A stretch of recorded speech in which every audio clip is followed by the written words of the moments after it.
Hello everyone, I am Dr. N. Krishnaveni. I am Associate Professor Computer Science and Engineering. So today we are going to see about the basics of Python language, programming in Python. So let us see the overview of Python.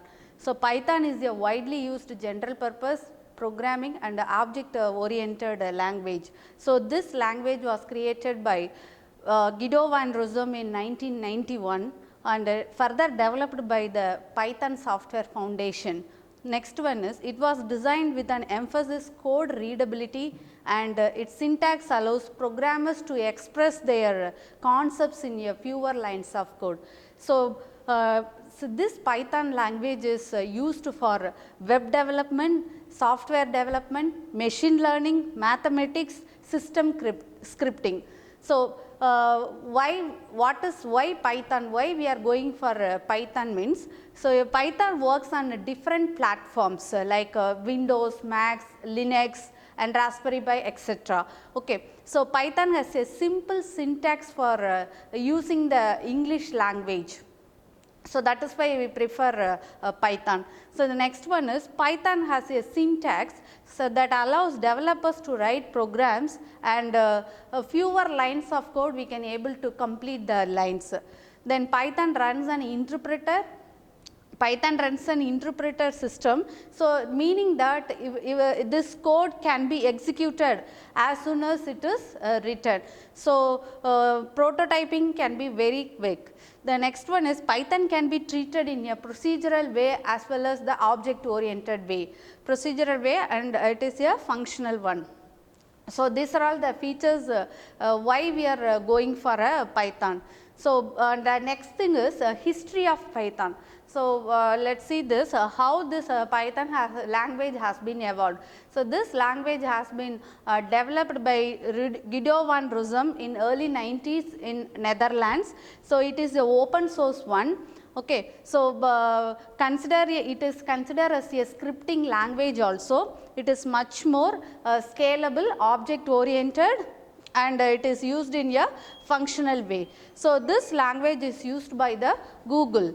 So he is the person who invented or who developed this Python language. So he is a Guido van Rossum. So next we are going to discuss about the features of Python.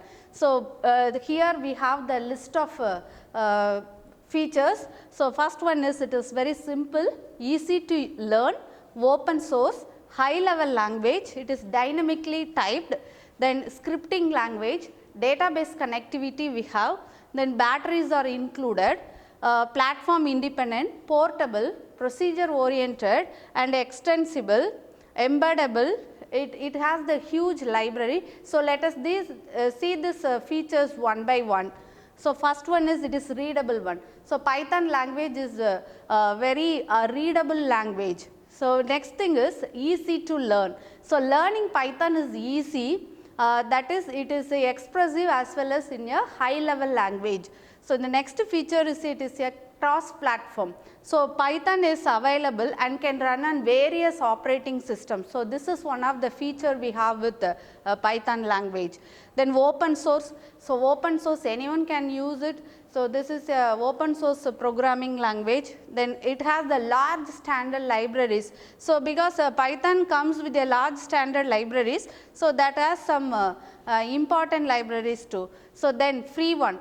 So Python is a free software, anyone can download it. Then it supports the exception handling, because Python supports object oriented programming. So in that one of the main concept is exception handling. So it supports the exception handling.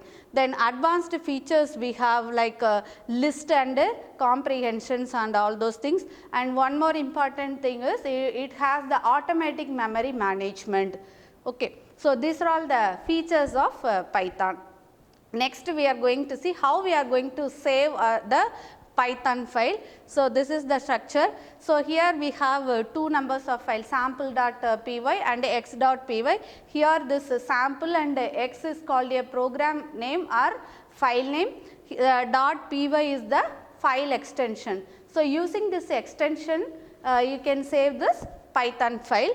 So after saving or after storing the file into the memory, you want to execute the program. So for the execution of Python program, we need this PVM. So using the PVM, Python virtual machine, your source code can be saved in a file name called x.py. So this source code can be converted as a bytecode. This bytecode conversion will be taking place in your compiler. So it is called PVM. Then after this bytecode will be converted as a machine code, that is zeros and ones. So this conversion will be taking place in a PVM. So inside the PVM we are storing the interpreter. So after conversion only your machine can able to execute or display the output. So this is the structure we have. So the next thing is we have to know the role of Python virtual machine. So the main function or main job of the Python virtual machine is conversion of your bytecode into machine code. So this is the major role it is having. It means that converting the bytecode instruction into machine code so that the computer can execute those machine code instruction and display the final output. So inside your that is your PVM is equipped with the interpreter. So interpreter, it converts bytecode into machine code. So these are the different flavors of Python. So Python can be combined with any other languages.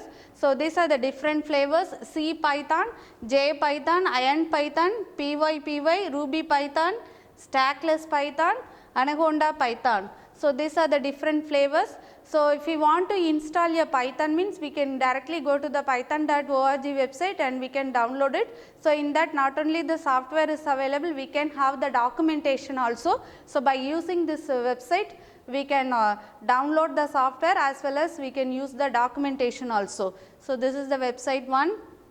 Next. Yes. How will you execute the Python program? After storing your Python program, we have three ways to execute your Python program. The first one is using of command line window. So this window can be installed while if you install a Python, it is automatically comes. The next one is ideally graphics window, and the third one is we can directly execute a Python file from the system prompt.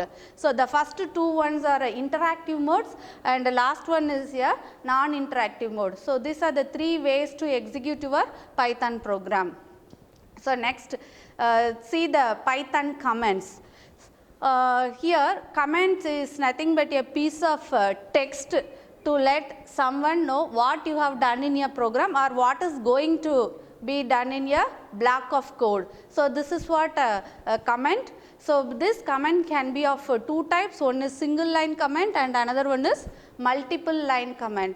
So if I need the single line comment, I can use this special character called a hash.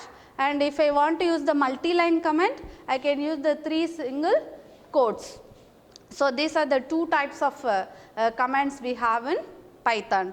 Next is a Python character set. So if I want to write the Python programs, I need to know what are the character sets are supported by your Python. So we have letters, digits, special symbols, white spaces, and other character set like ASCII and Unicode characters also supported by the Python program. So these are all the character set we have. The next thing is tokens. So tokens it means it is a individual elements that are identified by the programming languages. So it is called tokens.